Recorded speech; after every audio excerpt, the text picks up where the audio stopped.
Dmitry Volkov's voice cut through the restaurant like a blade, deep, deliberate, and soaked in the particular arrogance of a man who had never once been told no. I'll give you $5,000 if you serve me in Russian. He sat at the center table like he owned the room, surrounded by executives, expensive champagne, and the kind of laughter that exists only to flatter someone powerful. Everything about him announced wealth and contempt in equal measure. The tailored suit, the smug tilt of his chin, the expression of a man who considered other people's discomfort a form of entertainment. But no one was looking at him now. Every eye in the room had shifted to the woman standing before him.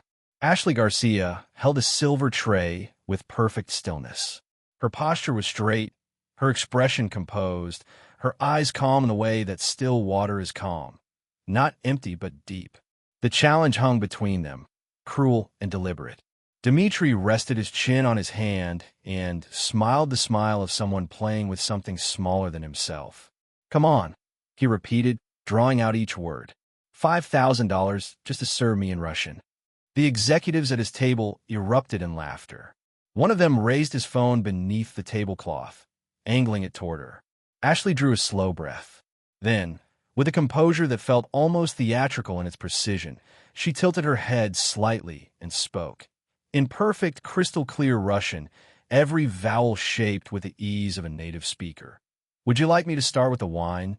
Or with a lesson in manners?" The room stopped. The language landed like something impossible. Too fluent, too immediate, too exact. Laughter curdled into stunned silence. Dmitry blinked. His confident expression didn't fade so much as collapse, like a structure whose foundation had been pulled out from under it. "Oh my God," someone whispered nearby. A waiter froze mid-step in the aisle. The pianist in the corner let his hands drop from the keys. Even the ambient hum of the restaurant seemed to pause. Ashley hadn't raised her voice. She hadn't altered her tone. She had simply returned the insult with a serenity that cut far deeper than any shout could have. Dmitry attempted a laugh, short, hollow, unconvincing. "Nice accent," he managed, but his voice had lost its footing. She gave him a small, measured smile. "Thank you. I learned from someone who respects their words." Then she turned and walked away, her steps unhurried and even. The entire room watched her go, as though no one had remembered yet how to look somewhere else. The silence only fractured when one executive, desperate to ease the tension, muttered, "Well, Dmitry, looks like you found yourself a teacher." But not a single person laughed. Minutes later, Ashley leaned against the service counter, her heart working harder than she wanted to admit. Lucia, her coworker, appeared at her elbow, voice tight with alarm. "Are you out of your mind? That's Dmitry Volkov. The man buys companies the way normal people buy coffee." Ashley pressed a napkin between her palms and exhaled slowly. "Then maybe he could buy a mirror and learn what respect looks like." Lucia's eyes went wide. "You could get fired for that." "Maybe, but at least I'll walk out with my dignity." Back at the center table, Dmitry sat in a quiet that had nothing to do with peace. Guests were whispering. A waiter removed untouched plates with practiced invisibility. Dmitry stared at the door through which Ashley had disappeared, his glass of wine sitting forgotten in his hand. There was something about that woman, something that had knocked him entirely off his axis. "Who is she?" he asked, to no one in particular. The dinner ended without ceremony. Guests filtered out quickly, avoiding the obvious topic. Dmitry lingered alone at his table, staring at a glass of wine he'd lost all interest in. Eventually, he opened his wallet, drew out a precise stack of bills, and placed them on the white linen. $5,000 exactly. When Ashley came to clear the table, he was still there. "I paid what I promised," he said, with an attempt at steadiness. She looked at the money, then at him. "I don't accept tips that come with a side of humiliation." He held her gaze for a moment, searching, calculating, or perhaps simply surprised. But she had already turned back toward the kitchen. Later that night, the cold air moved across Ashley's face as she made her way through the lit corridors of Manhattan. The city was loud in the way it always was, indifferent and alive, but something inside her had gone very quiet. "You should have kept your mouth shut," one voice told her. Another answered no. Silence never changed anything. She let herself into the apartment to find her younger brother, Nico, waiting in the hallway with a grin that suggested he already knew something had happened. "You look like someone who just won a war." Ashley laughed, pulling off her shoes. "Something like that. Did you eat? There's food in the fridge." She watched him devour dinner with the appetite of someone who hadn't spent the evening conducting psychological combat with a billionaire. Since their mother had passed, Nico had become her entire world. The reason behind every double shift, every swallowed frustration, every morning she showed up on time with her apron pressed and her chin up. But something about tonight had settled differently inside her. It wasn't simply anger. It was something harder to name. Like a door had swung open in a wall she hadn't known was there. Across the city, in a glass tower high above the streets, Dmitry Volkov poured himself a glass of whiskey and stood at the window. The skyline glittered below him in the particular way that only Manhattan does at night, and he felt nothing resembling pride.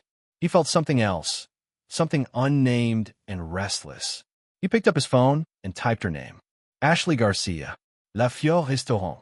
The results came instantly. News alerts, video clips, comment threads cascading in a dozen languages. Waitress teaches arrogant billionaire a lesson. The classiest comeback of the year. Russian millionaire silenced during dinner. He clicked on one of the videos. There he was, laughing, leaning back in his chair, provoking a woman who worked for her living. And then her response. The steadiness in her eyes, the flawless Russian phrase delivered without a tremor of nerves, the quiet pivot and unhurried exit. Millions of views, thousands of comments, and a feeling he hadn't experienced in longer than he could honestly remember. Shame. The following morning, La Fiore was barely functioning as a restaurant. Reporters crowded the sidewalk. Customers called to reserve tables, not for the food, but to catch a glimpse of the woman from the video. The phone rang without pause. Ashley moved through her section with her usual efficiency, but every step she took was accompanied by stares, lifted phones, and whispers she wasn't meant to hear. Lucia materialized at her elbow, nearly colliding with a dessert cart. "Ash, people are asking for your autograph." From photos they found online. "Wonderful," Ashley said, distributing 3 plates of pasta with the calm of someone who had decided not to think about it. "I'm a tourist attraction now. They just forgot to sell tickets. Aren't you nervous?" "Of course I am. But if I stop to think about it, I'll fall apart. So I'll keep serving pasta and pretend I'm invisible." Lucia almost smiled and didn't. "He's really coming, Ash." "Volkov. It's confirmed." Ashley paused for exactly one breath, then straightened her apron and lifted her chin. "Then I'll serve him the way I serve any other customer. Professionally, with a touch of polite indifference." "You're crazy." "I know, but at least I'm a crazy woman with dignity." The morning moved with agonizing slowness. Every time the front door opened, Ashley's stomach dropped. But it was never him. Not yet. Until it was. Shortly before noon, the door opened, and Dmitry Volkov walked in alone. No entourage. No executives performing their approval of his every word. No champagne waiting on ice. Just a man in a simple gray suit, hands tucked into his pockets, his eyes carrying something entirely unlike the expression she remembered from the night before. Less performance, more uncertainty. The restaurant stilled. Every waiter found something to do with their hands that required standing completely motionless. The chef's face appeared in the kitchen window. Ashley's heart accelerated, but her expression didn't move. She picked up her notepad and crossed the floor toward him with her usual posture. "Good afternoon. How many in your party?" He looked at her the way someone looks at a thing they don't quite know how to approach. "Just me. And I'd like you to be the one to serve me." She blinked slowly, as though processing a remark that didn't quite make sense. "Of course. That's my job." She led him to a window table. He sat, but made no move to open the menu. He simply watched her. Ashley crossed her arms, notepad still in hand. "Can I take your order, or are you going to keep staring like I'm a sculpture?"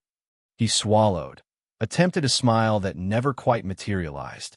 "I came to apologize." She tilted her head. "Apologize for what exactly?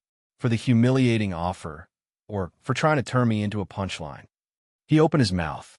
She kept going. Let me guess. You woke up this morning, saw the video, realized how bad you looked, and decided coming here in person would fix it. Am I right? He closed his eyes. When he opened them, what was there looked genuine? That's not it.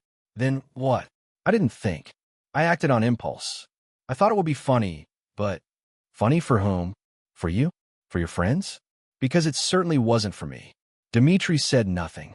Ashley released a slow breath, like letting air out of something that had been pressed too full. Look, I accept your apology, but you didn't come here just to be polite.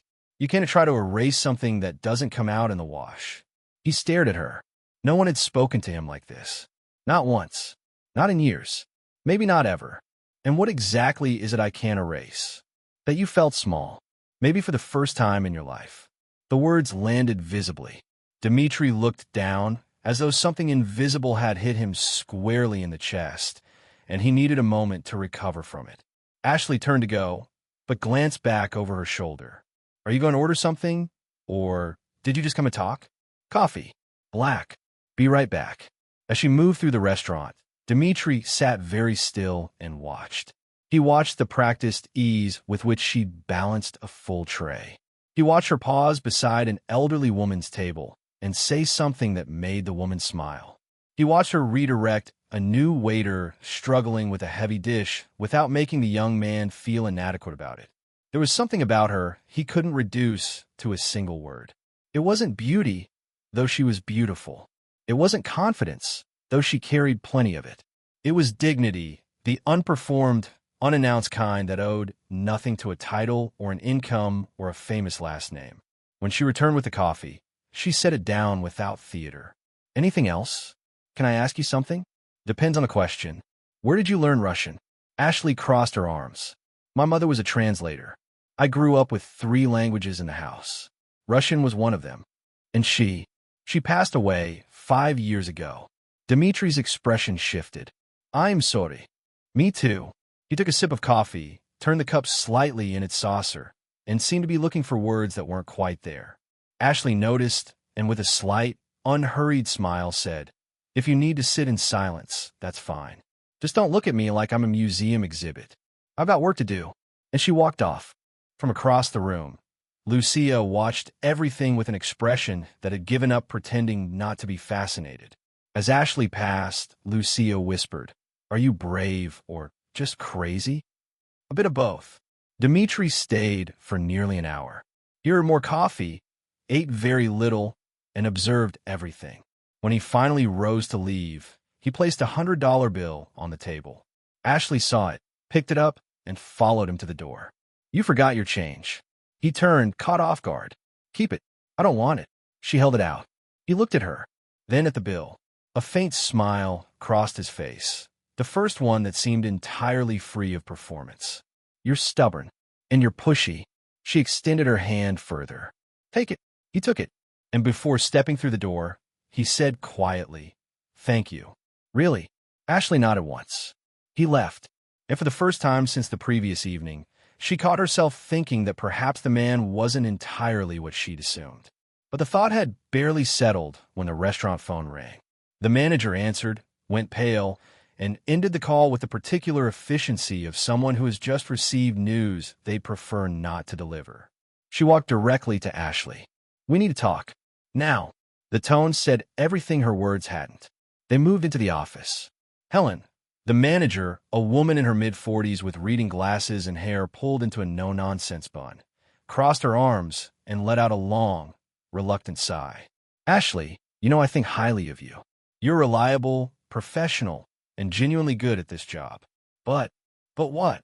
The video went viral. The press has been calling since this morning. There are reporters at the front door. Customers are coming in just to look at you. This isn't sustainable for the restaurant. Ashley's hands tightened at her sides. I didn't do anything wrong. I know. I didn't curse. I didn't shout.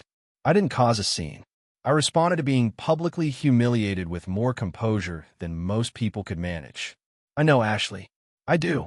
But the owner is worried about the restaurant's image, and he wants you to take a few days off until things settle down. Ashley felt the floor shift slightly beneath her. A few days off. That's a suspension with better branding. Helen looked away. It's a precaution. Ashley repeated the word the way you repeat something that tastes wrong. Precaution. Understood. She left the office with her head straight and her expression neutral. Behind the composure, something had cracked. Lucia caught up with her near the lockers. Ash, what happened? They sent me home. Until things calm down. That's not fair. No, but there's nothing to be gained by fighting it right now. She gathered her things, changed out of her work clothes, and slipped out through the service exit to avoid the reporters. She walked. The streets of Manhattan did what they always do, absorb her into their noise, and kept moving regardless. Her eyes stung, but she kept them dry. Across the street, inside a car with tinted windows, Dmitry Volkov watched her walk out. He watched her pause briefly, press 2 fingers to the corner of one eye, and keep going. Something lodged itself in his chest that he didn't have an immediate name for. Then someone knocked on his window. He lowered it. Lucia stood on the pavement, her expression stripped of its usual energy and replaced with something considerably colder. I think she's getting fired because of you. The words arrived like a fist. Dmitry opened his mouth. Lucia didn't give him the opening. You joked. You laughed. You humiliated her in front of a full restaurant. And now she's the one paying for it. I hope you sleep well tonight. She walked away. Dmitry sat in the stationary car, engine off, the silence in the cabin heavier than he was accustomed to. For the first time in a very long time, he had done something he couldn't immediately fix. Not yet. 3 days stretched out like 3 weeks. Ashley stayed home, waged a losing battle against the urge to check her phone every 10 minutes, and mostly failed. The notifications didn't let up. Messages from friends, interview requests from journalists, promotional inquiries from brands that had somehow decided she was the face of something. Dignity influencer, Nico, announced from the couch, cereal spoon mid-air. You're a meme now, sis. What an honor, Ashley replied from inside a blanket. I've always dreamed of being famous for putting a billionaire in his place. At least you did it with class. Class doesn't pay rent, Nico. He stopped chewing. His expression became briefly and unusually serious. They're going to call you back, right? Ashley manufactured a smile. Any day now. She wasn't sure she believed it. On the 4th day, the phone rang. Helen's voice was different, formal in the particular way that either means good news is coming or terrible news is being carefully packaged. Ashley, I need you to come in today. It's urgent. Is everything all right? Just come in, please. Ashley stared at the phone for a long moment after the call ended. She showered, put on her black trousers and white blouse, pulled her hair into a clean ponytail, and left the apartment into a morning that felt strangely overcast despite the sun. La Fiore looked normal from the outside. No reporters. No phones pointing through the glass. She walked in through the front. The dining room was empty except for 2 people standing at the center table. Helen, arms crossed in the posture of someone who has already had a difficult morning. And beside her, Gerald Foster, the owner, early 50s, silver hair, immaculate suit, and an expression that was trying to convey authority and mostly conveying discomfort. Ashley crossed the floor and sat without being asked. Gerald leaned forward, fingers interlaced. We value your work. You've always been an exceptional employee. But Ashley said, he paused. But the events of the past week have drawn a kind of attention we weren't prepared for. Press, social media, the comments, all of it reflects on the restaurant. I understand, but I didn't do anything wrong. We're not saying you did, but the situation escalated beyond. What do you want from me? Ashley asked, keeping her voice level. Gerald and Helen exchanged a look. Helen found something to look at on the far wall. We'd like you to issue a public statement, Gerald said. An apology. Ashley was very still for a moment. An apology for what, exactly? For the way things spread. For the disruption, too. Let me be sure I'm understanding this correctly. Her voice hadn't risen, but had gone somewhere harder and cleaner. You want me to publicly apologize for defending myself after a customer used me as the target of a public joke. Is that right? Ashley, please. I have worked here for 3 years. On time. Professional. Polite. Even when customers weren't. She stood, and her hands were shaking, but her voice held. I won't do it. Fire me. Suspend me. Do whatever you need to do, but I'm not going to apologize for something that wasn't wrong. Gerald opened his mouth. The front door opened. Dmitry Volkov walked in. No one had called him. No one had told him to come. He crossed the room with the purposeful stride of someone who had thought carefully about what they were about to do and had decided to do it anyway. He didn't greet anyone. Gerald straightened. "Mr. Volkov, what are you?" Dmitry looked at Ashley. She looked back, her expression a complicated mixture of confusion and the residual heat of the conversation she'd just been having. "I came to say something," he said, his voice carrying without effort to every corner of the empty room. "Yesterday, I acquired a stake in the investor group that holds this property. 30%. The silence that followed was absolute. Gerald's face went through several colors in quick succession. Helen's hand came up slightly, as though she were about to reach for something to hold on to. "That provides me a voice in operational decisions," Dmitry continued, still not looking away from Ashley. Then he turned to Gerald. "And my first decision is this. If she goes, I go, along with the investment contract." The air conditioning was suddenly the loudest thing in the room. Gerald found his voice, though it required some searching. "Mr. Volkov, this is a managerial decision, and I've said what I came to say." Ashley had been standing motionless through all of this. Now she found her voice. "Wait." The word came out sharp. "What exactly do you think you're doing?" Dmitry looked at her. "Fixing a mistake." "No." She stepped toward him, her eyes steady and direct. "You're trying to manage me again. With money. With leverage. Just like the first time, only in the other direction." He absorbed this. "That's not what I intended." "Then what did you intend?" "Because from where I'm standing, it looks like I've traded one version of a man making decisions over my head for another." He looked down. There was something genuinely unguarded in it. "I know you don't need protection. I just didn't want to make the same mistake again." Gerald attempted to insert himself. "Perhaps we could discuss this privately." "There's nothing to discuss," Dmitry said, without unkindness. He looked at Ashley one last time. "You don't need to thank me or accept it. Just don't apologize for something you didn't do." Then he left. The silence he left behind had the density of something solid. Gerald sat down and rubbed his face with both hands. Helen stood very still, staring at the middle distance. Ashley remained where she was, pulse uneven, thoughts moving too fast to catch. "Can I go?" she asked. Gerald nodded without looking up.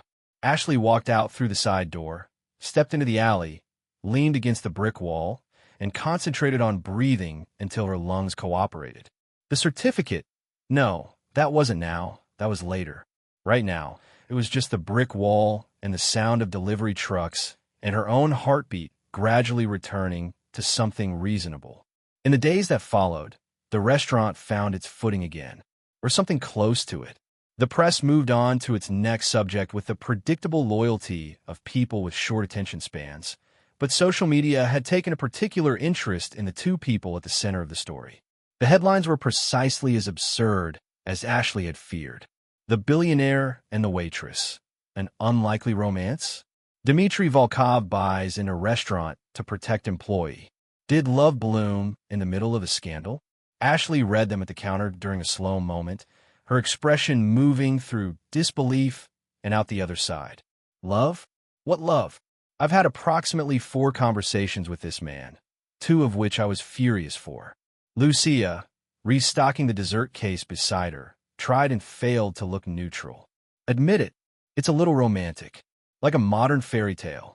A fairy tale where the princess didn't ask to be rescued. Details. Ashley adjusted the plates on her tray, but even as she moved through her section, she could feel the difference. Customers recognized her. Some asked for photographs. Others asked questions with the confidence of people who had decided a stranger's life was available for their curiosity. Are you and Volkov dating? Is he as attractive in person? Do you think you'll? Ashley smiled and said no and kept walking, but inside the accumulated weight of it was becoming something she couldn't indefinitely carry.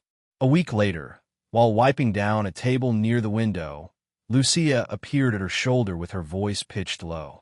Ash, there are people outside taking your picture again. Ashley looked. 3 phones, pointed at the restaurant like it was a landmark. That was the moment something decided itself. That evening, she requested a meeting with Helen. I want to resign. Helen stared at her. What? I can't continue like this. The stares, the photos, the questions every time I walk through the dining room. I didn't become a waitress to become a story. She folded her hands on the desk. I want to be remembered for who I actually am, not for one exchange at a dinner table. Helen spent several minutes trying to find an argument that would work. She didn't find one. If that's truly what you want, she said finally. It is. I'll work my notice. But after that, I'm done. Word traveled quickly, as it always does in a restaurant. By the next day, Dimitri had heard through a contact, and he arrived at La Fiore with the slightly undone energy of someone who has received news they were not prepared to receive. He found Ashley in the staff parking lot, placing a box of her things in the back of her car. She looked up when she heard footsteps, registered who it was, and turned back to the box. You can't do this, he said. Of course I can. It's my life. He stopped a few feet away. But you love working here. I loved it. Past tense. Ashley. He took a step closer, his voice losing some of its composure. I ruined this for you, didn't I? She gave a short, dry laugh. You didn't ruin it. You just accelerated it. There's a difference. Let me fix it. Please. You can't fix everything, Dimitri. Not with money. Not with shares in an investment group. Some things don't have a purchase solution. She placed the last item in the trunk and closed it gently. Then she looked at him, not with anger, but with something clear and final. Thank you for trying. I mean that, but I need to move forward on my own terms. She got into the car. He stood there as it pulled out of the lot and rounded the corner and was gone, and felt in his chest the particular vacancy of having arrived too late, or perhaps having arrived at precisely the right moment and still not being enough. The next morning, Ashley slept until 9, made coffee slowly, and sat at the kitchen table trying to think practically about what came next. She had savings. She had skills. She had a brother who would be fine, even if he pretended to find her concern irritating. The doorbell rang. She opened the door to an empty hallway. But on the mat, a sealed white envelope rested with her name written across the front in handwriting she didn't recognize, but somehow associated with formality and intention. She brought it inside, sat down with her coffee, and opened it carefully. Inside, a simple card and an event invitation. Asterisk, the Volkov Foundation cordially invites Ashley Garcia to its annual scholarship ceremony. Saturday, 7 p.m. Asterisk. She turned it over. On the back, in the same careful handwriting. Asterisk, you deserve more than serving tables. Come see what I prepared for you. The asterisk. Ashley set the card down on the table and looked at it for a long time. Her coffee went cold. Nico shuffled and wearing the pajamas he had apparently been sleeping in since Thursday. What's that? An invitation to a charity event. Nice. Will there be free food? Probably. Then you should go. Ashley looked at him sideways. I haven't decided yet. You don't have anything else to do right now. Thank you, Nico, for that honest assessment of my situation. He shrugged and disappeared back into his room. She thought about it for the rest of the day, through laundry and a half-hearted attempt at cleaning the bathroom and 2 episodes of a show she couldn't concentrate on. The invitation stayed on the kitchen table. By evening, she had not moved it, which she recognized, after some consideration, as its own kind of decision. On Friday night, she stood in Nico's doorway. I'm going out tomorrow evening. You'll be all right. I'm not 12. Excellent. If I'm not back by midnight, call. I'm not calling anyone. You're being dramatic. I know. It's one of my better qualities. On Saturday afternoon, Ashley stood in front of her small mirror and regarded the question of what to wear with more seriousness than she would have liked to admit. She didn't want to look like she was trying. She didn't want to look like she wasn't. She settled on dark trousers, a clean white blouse, and a leather jacket that had been her mother's, broken in at the elbows, smelling faintly of something she couldn't name but found comforting. She pinned her hair loosely, applied a trace of lipstick, and examined the result. All right, she told the mirror. Not a princess. Just me. The cab deposited her in front of a hotel in Midtown that communicated its own expense through understatement rather than spectacle. Inside, the event hall had been arranged with the kind of care that costs money but tries not to show it. White flowers, soft lighting, foundation banners hung at intervals along the walls. Security confirmed her name at the door. She walked in slowly. There were at least 200 people, most of them in the quiet uniform of people who are accustomed to events like this. Dark suits, careful jewelry, the specific ease of those who have never had to wonder whether they belong somewhere. Ashley found a seat at the back of the auditorium and settled in, anonymous and undisturbed. The program opened with live music and moved through a series of foundation presentations that were delivered with the varying success of people who either believed in public speaking or had simply done too much of it. Ashley found herself yawning into the back of her hand and hoping it wasn't visible. Then the lights dropped. A single spotlight found the stage. Dmitry Volkov stepped into it. Ashley's breath changed. He wore a dark suit, understated, nothing that announced itself. His hair was neat, but not studied. His expression as he took the microphone and waited for the room to go completely silent was different from anything she had seen on his face before. Not the commanding authority of the restaurant, not the uncertain shame of the coffee visit. Something quieter, more accountable. "Good evening," he said. "Thank you for being here." His voice filled the room without effort. "I've never been particularly good at speeches. My father used to say I talked too much and listened too little."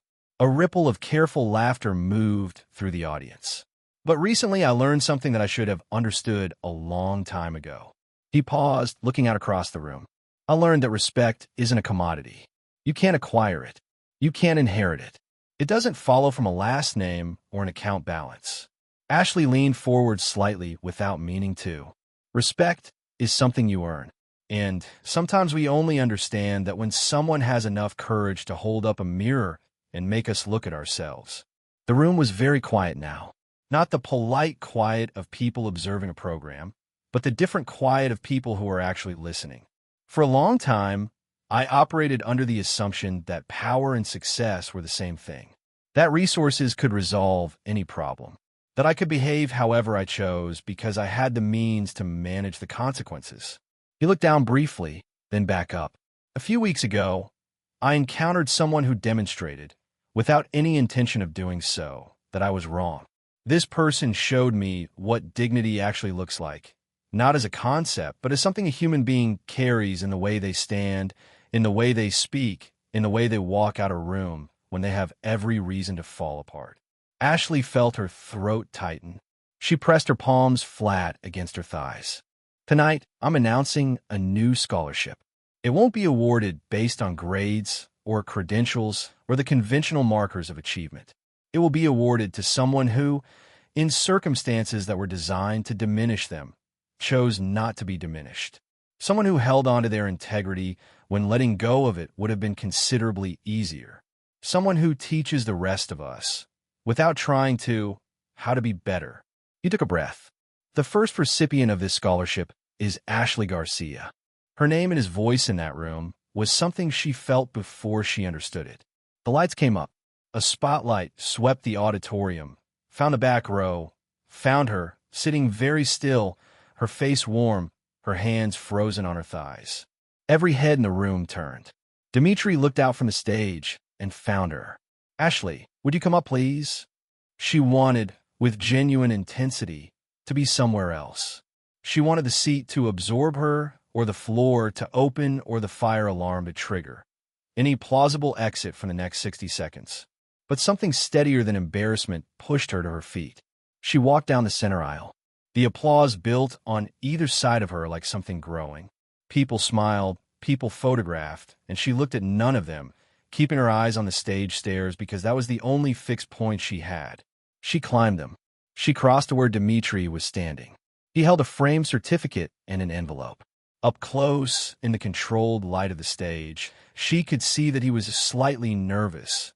Not the performed vulnerability of someone making a public gesture, but the real thing. "You taught me more than any university ever did," he said, pitched just below the microphone's full reach, which meant the room heard it anyway. Ashley's eyes filled before she could stop them. She blinked hard. "I didn't do anything except be myself." "That's exactly why," Dmitry said. He extended the certificate.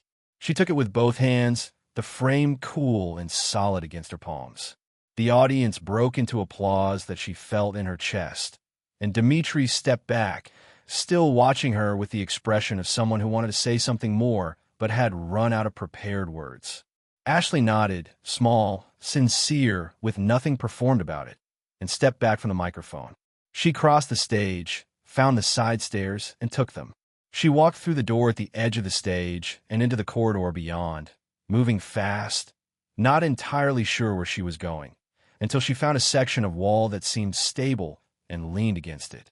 There, alone in the hallway with the muffled sound of applause seeping through the door, Ashley finally let herself cry. They weren't unhappy tears. She couldn't have precisely categorized them. Relief, maybe, or the particular release that comes when something that has been held very tightly is finally allowed to loosen. She wiped her face with the heel of her hand, straightened her jacket, and held the framed certificate against her chest for a moment before tucking it under her arm. Then she walked toward the hotel exit and out into the night. Ashley. She stopped, turned. Dmitri was behind her, slightly out of breath, as though he'd moved quickly to catch up. The city noise surrounded them, traffic, voices, the distant rhythm of something, and somehow made the space between them feel more private, not less. I just want to make sure you were all right, he said. I'm Fine. She let a moment pass. Thank you. For the scholarship, for the evening, for all of it. You didn't have to do any of that. I know. I wanted to. They stood in the way that people stand when neither of them is quite ready to walk away, but neither has identified a reason to stay. The city kept moving around them with its usual indifference. Ashley gave him a small, unhurried smile. Good night, Dmitri. He returned it, genuine, uncomplicated, stripped of everything he usually performed. Good night, Ashley. She turned and walked into the city, the certificate under her arm and something lighter in her chest that she had carried there and longer than she could easily say. Here is the rewritten continuation, written continuously. And she walked away, absorbed into the moving current of the sidewalk crowd, and Dmitri stayed where he was, watching her go, feeling something settle in his chest that he didn't have an immediate word for. He turned it over in his mind on the drive home, examining it from different angles the way you examine something you've never encountered before. It wasn't admiration, exactly, though that was part of it. It wasn't attraction, though that was there too. It was something quieter and more fundamental than either. True respect, the kind you couldn't manufacture or purchase, the kind that arrived uninvited and rearranged things. In the days that followed, Ashley tried to understand what her life had become. The scholarship Dmitri had established covered a literature course at New York University, the kind of opportunity she had filed under impossible dreams so long ago that she'd stopped taking the file out to look at it. Nico received the news with the unrestrained enthusiasm of someone who had always believed his sister was capable of more than she'd been allowed to do. You're going to be like those teachers in movies that everyone loves, he announced, cereal spoon raised for emphasis. Ashley laughed. Easy. I still have to study first. But it's happening. You can finally leave that restaurant for good. She had already left it, though the circumstances hadn't been what she'd imagined. Still, for the first time and longer than she could measure, she felt the future as something approaching her rather than something she was forever chasing. 2 weeks later, a call came from the language school, where Nico had quietly submitted an application months before without mentioning it to anyone. Miss Garcia? We have wonderful news. Your brother's been accepted for a full scholarship. Ashley nearly dropped the phone. I'm sorry, truly. He begins next semester. She hung up and crossed the apartment in 4 steps and wrapped her arms around Nico so completely that he made a strangled noise of protest. Ash, you're actually choking me. You got in. I know, I can't breathe. You got in, Nico. I know I'm incredible. Yes, please release me. She laughed and cried at the same time, which she had been doing with increasing frequency lately and had decided to simply accept as a feature of her current life. Things were assembling themselves into something that resembled a future, and she was still adjusting to the sensation. To cover expenses while studying, Ashley began offering private tutoring in Russian and Spanish. She posted a simple listing on social media with no real expectation and was mildly surprised when responses arrived within the week. The first student was a woman in her 60s who wanted to speak to her daughter-in-law without the buffer of translation at holiday dinners. The second was a teenage boy who needed Spanish for a school requirement and had left it dangerously late. The third was Dmitry Volkov. Ashley opened her apartment door to find him standing in the hallway with a notebook tucked under one arm and an expression that fell somewhere between earnest and sheepish. "What are you doing here? I saw your listing. Thought it might be time to learn Russian properly." Ashley studied him for a moment. "You know I charge by the hour." "I know, and I don't offer billionaire discounts." "I assumed as much." She considered this for another moment, then stepped back from the door. "Come." The first lesson was structured and formal. Ashley worked through basic vocabulary, foundational pronunciation, the particular architecture of sounds that makes Russian a reliable humbler of confident beginners. Dmitry made mistakes with the cheerful frequency of someone who had decided being bad at something temporarily was an acceptable price of entry. It's not Zdravstvite, it's Zdravstvite, with the stress on the first syllable. Zdravstvite. Better. Still a little like you're reading it off a sign while driving, but better. He laughed. "You're a demanding teacher, and you're an overconfident student." Over the following weeks, the lessons loosened. Dmitry arrived on time with his notebook and a willingness to be corrected that was genuinely disarming. Ashley made coffee. They worked through vocabulary and grammar and the particular sounds that English mouths resist, and somewhere in between the verb conjugations and the pronunciation exercises, they found themselves simply talking.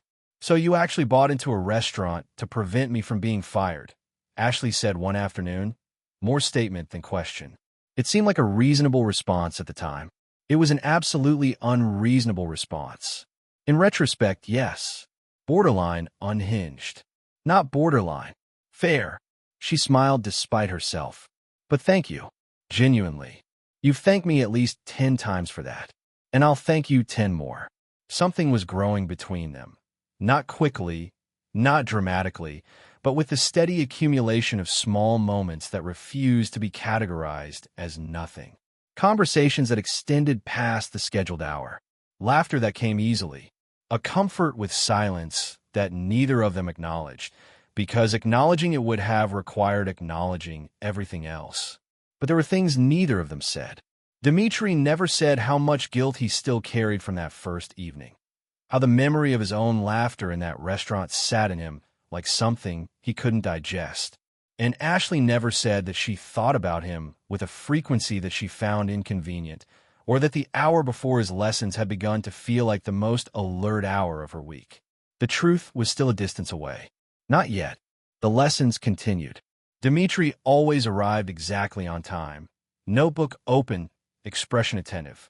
Ashley had begun preparing new vocabulary lists in advance, which she told herself was simply professional diligence. "Numbers today," she announced one afternoon, settling across from him with a fresh page. "Numbers?" He looked satisfied with himself. That's straightforward. In Russian, the satisfaction rearranged itself into something less certain. "Go on then. How do you say 23? He hesitated. "That's a pause. Something. That's a something is technically not a number." He laughed.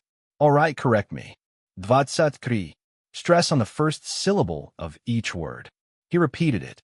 It came out approximately correct and simultaneously slightly wrong in a way that was difficult to precisely identify. Ashley kept her expression neutral with visible effort. "You're talented in many areas. Russian is not yet among them. Thank you for that free assessment. Consider a bonus." They laughed together, and for a few minutes the lesson became something else. Just two people sitting across a table in the afternoon light, easy with each other in a way that had crept up on both of them. During a break, Dmitry looked toward the window. Rain had begun while they were working, soft and persistent, the kind that turns a city gray and makes the inside of a small apartment feel particular in its warmth. "Have you thought about teaching professionally? As a career, I mean." Ashley wrapped both hands around her coffee cup. "I've thought about it, but I'm still early in the program. I need to finish first. And after that, she tilted her head. I don't know. Maybe I'll open my own language school someday. You be exceptional at it. She looked up, a little caught off guard by the directness of it. You think so?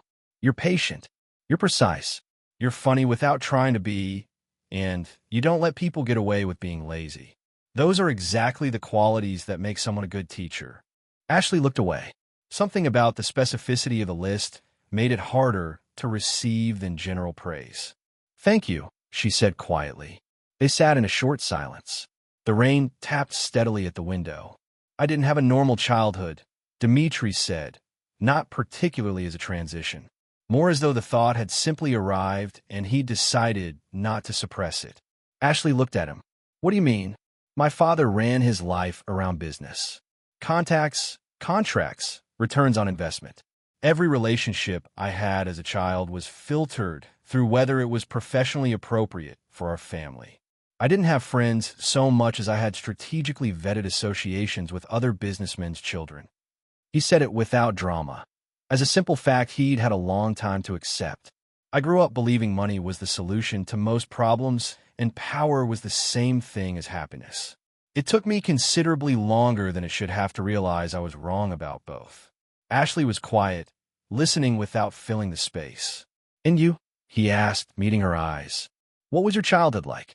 She exhaled slowly. Very different from yours. We didn't have money, but we had everything else, I think. My mother worked as a freelance translator. Long hours, modest income, always tired. But she made time for us every evening without fail.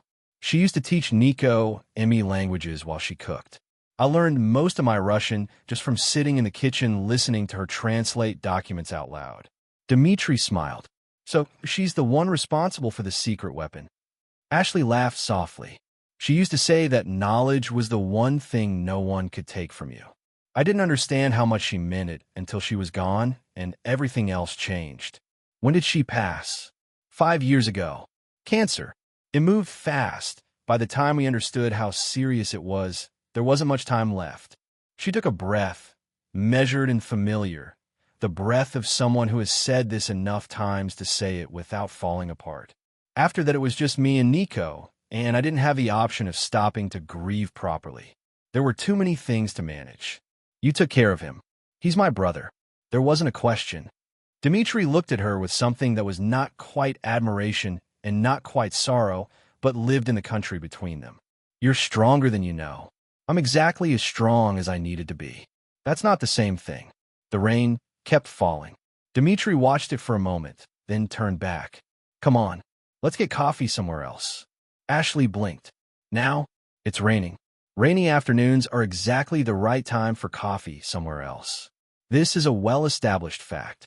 She looked at him for a moment, then the coat rack, then back at him. You're paying. Obviously. They took umbrellas and walked 2 blocks to a small cafe with steamed windows and a counter that smelled of dark roast and cardamom. They sat by the window with coffees and a slice of carrot cake they'd agreed to share before either of them had properly agreed to anything. Why did you actually want to learn Russian? Ashley asked, cutting into the cake. And be honest, it can't purely have been about that night. Dimitri turned his cup slowly in its saucer. At first, honestly, it was pride. I wanted to prove to myself that I could do it. But she didn't win. She being me. She being you. And now. He looked up. Now it's because I like spending time with you. Ashley's fork stopped midway to her plate. She didn't speak. You don't need to respond to that, Dimitri said. I just wanted you to know. She set the fork down and picked up her coffee, buying herself a moment.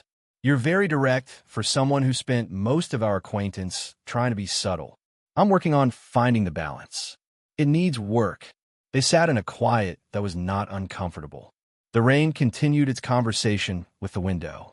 Dimitri set down his cup. Ashley, there's something I need to tell you. Something in his tone shifted. She looked at him carefully. What? After that night at the restaurant, I became curious about you. Genuinely, significantly curious. And he paused. I had someone look into your life. The silence that followed was a different kind than the one before. I am sorry. Ashley said, I needed to understand who you were. It was wrong. I knew it was wrong when I did it, and I did it anyway. She set her cup down. You had me investigated. Yes, like a background check. A private investigator. Her voice was very controlled in a way that has nothing to do with calm. You went through my history, found out about my mother, about Nico, about our situation. Yes. And you've been sitting in my apartment for weeks, letting me tell you things as though they were new information to you. Ashley, you still think information is control. She stood, pushing back her chair.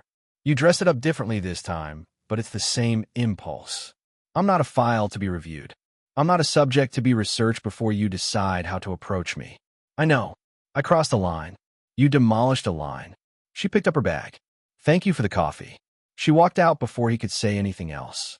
The rain hit her immediately, and she didn't bother opening the umbrella. She walked quickly, the cold water making everything more real and less containable, and she was 3 blocks away before the first tear fell and indistinguishable from the rain within seconds. When she got home, she was soaked through entirely, and Nico appeared in the hallway, took one look at her face, and opened his mouth. Don't, she said. He closed it. She went to her room, changed into dry clothes, and lay on her bed with her eyes open, staring at the ceiling as though it owed her something. Why had she allowed herself to trust him? Not completely. She had never trusted him completely, but enough. Enough that this stung in the specific place where you only get stung when someone you'd started to believe and reminds you why you were cautious to begin with. She lay there for hours. Eventually, the apartment went quiet in the way it does in the evening when someone is trying not to make noise out of consideration, and she got up and went to the kitchen for water. Nico was sitting at the table, very still, staring at a piece of paper. Nico. He looked up. His eyes were red. Her water glass came down on the counter. What happened? He passed her the paper without speaking. She read it quickly. A suspension notice from his school. 3 days, effective immediately. A fight with another student. Tell me. He looked at his hands. He kept making comments about my clothes. Said I looked like someone who couldn't afford to be there. I told him to stop. He didn't stop. And then he exhaled. I didn't stop either. Ashley set the paper down and sat beside him. You can't respond to people like that by fighting them, Nico. I know. It doesn't fix anything. It just gives them more material. I know. He was quiet for a moment. I was already angry about everything. The suspension was just where it came out. She put her arm around his shoulders and felt the tension in them, the particular tightness of someone holding more than they've admitted to carrying. We'll deal with it. Together. All right. He nodded against her shoulder. She went to bed late. She didn't sleep much. The ceiling was still unhelpful. The following morning, she opened the front door to find a man in a suit holding an envelope with her name on it and an expression of professional neutrality. Ashley Garcia? Yes. He handed her the envelope and left. She stood in the doorway and opened it with fingers that weren't entirely steady. A court summons. The new owner of La Fiore restaurant was suing her for breach of contract, some clause in the employment terms she'd apparently triggered by leaving under the circumstances she had. Ashley sat down, not on a chair, just on the floor of the hallway. The paper drifted from her hands. For a long moment, she simply sat there with her back against the door frame and let herself absorb the full, accumulated weight of the past 24 hours, Dimitri, Nico, and now this. The kind of convergence that feels less like bad luck and more like the universe making a point. She was still sitting there when the doorbell rang again. She got up, opened the door, and found Dimitri on the other side. He looked tired. His eyes moved over her face with something urgent in them. Ashley, I need to talk to you. This isn't a good time. I know about the summons. Her eyes went sharp. Ow, I have contacts at the restaurant. When I found out, I came immediately. Of course you did. The laugh she produced had nothing warm in it. Of course you know. You always know everything, don't you? You have people in every room. That's exactly what it is. She leaned against the doorframe, too tired for the full force of the anger she'd felt the night before. What was left was something flatter and more exhausted. You see how it looks from where I'm standing? I can't tell where your help ends and your control begins. I'm not sure there's a difference. There's a difference. I know it doesn't look like it. Tell me how you're going to help with this. And be specific. I can connect you with a lawyer who handles employment disputes. A good one. And I think I can resolve this without it going to court. Ow! I'd rather not say until I know it's going to work. She looked at him for a long time. If you throw money at this, I need to know that. I need to decide whether I'm comfortable with that. I understand. She exhaled. I need time to think. That's yours to take. He looked at her, and what was in his eyes wasn't strategy. It was something considerably simpler and considerably more difficult to dismiss. You don't have to carry every single thing alone. Not because you can't, you clearly can, but because you don't have to. Ashley looked at the floor, then back up. I'll be in touch. He left. She closed the door. Then she leaned against it in exactly the same position as the night before and allowed herself 2 minutes of tears before deciding that was enough and going to make coffee. The following days were taut. Ashley contacted a public defender's office and discovered the waiting list for consultation was longer than her court deadline. She couldn't eat normally. She slept in pieces. Nico watched her from a careful distance, the way younger siblings do when they're old enough to understand that something is wrong, but uncertain what they're allowed to say about it. You're not eating, he said on the third day. I'm fine. You said I'm fine 4 times today, and you look progressively less fine. Nico, is it the paper that came? The official-looking one. She sat down across from him. It's complicated, but I'll find a way through it. Alone, Ashley looked at her brother and saw their mother looking back at her. The same directness, the same patience with her stubbornness. I don't know yet. The next morning, the doorbell rang to reveal a younger man in a well-cut suit holding a briefcase with the contained energy of someone who is professionally accustomed to arriving with either very good or very bad news. Ashley Garcia? Yes. My name is Thomas Reed. I'm a lawyer. I've been engaged to represent you in the matter of Garcia versus La Fiore Restaurant Group. Ashley gripped the doorframe. Engaged by whom? Thomas allowed himself a small, carefully bounded smile. I believe you can make an educated guess. She closed her eyes briefly. Dmitri, Mr. Volkov asked me to reach out. But I also have news that may simplify everything considerably. The lawsuit was withdrawn last night. Withdrawn? She opened her eyes. What do you mean withdrawn? The new ownership has elected not to move forward with the claim. An out-of-court resolution was reached. What kind of resolution? Thomas maintained a diplomatic neutrality. The specifics fall outside what I can share. But I can tell you that Mr. Volkov was, by all accounts, extremely persuasive. Ashley pressed her lips together. He paid them. Thomas said nothing, which was its own kind of answer. He produced a folder from the briefcase and extended it toward her. You're in the clear. All documentation is here. Thank you, Mr. Reed. Thank him. He gave a brief, professional nod and left. Ashley stood with the folder and looked at it for a long moment. Then she went to the kitchen table, sat down, and called Dmitri. He picked up on the second ring. Ashley, you don't give up easily. A pause. Is that a complaint? I don't know what it is yet. She opened the folder, looked at the documents inside without really reading them. You took care of the lawsuit. I did. Thank you. I want you to know that the thank you is genuine. I hear a but approaching. But she set the folder down. Paying someone to go away and buying part of a restaurant and hiring investigators. These are all the same reflex, Dmitri. You're most comfortable when you can solve a problem by deploying resources at it. I understand that about you now. I'm not sure I can build trust with someone whose first response to every obstacle is to spend money until the obstacle disappears. He was quiet on the other end for long enough that she could hear the city behind him. You're right, he said finally. I know you're right. I'm trying to learn a different way of doing things. I'm not very far along. Ashley looked out the window. I believe that you're trying. That's something. It's a start. She exhaled slowly. There's a charity event on Friday. For the foundation. I need an interpreter. She raised an eyebrow at the phone. You're changing the subject. Several Russian investors will be present. I genuinely need someone who speaks the language at a professional level. You could hire a professional interpreter. I could. But you're asking me. I'm asking you. A long pause stretched between them. I'll think about it, she said. That's more than I expected. She almost smiled. Don't push your luck. She hung up. Nico appeared in the doorway with the expression he wore when he was trying to look casual. Who was that? The man who resolved my legal problem and is now inviting me to a charity event. Like a date. Like a professional engagement. Sure. Nico studied the ceiling. You like him, though. Ashley pointed at him. Don't. I'm just. Don't. He retreated, satisfied. And Ashley sat with her coffee and acknowledged, privately and without any intention of saying it out loud, that her brother was probably not wrong.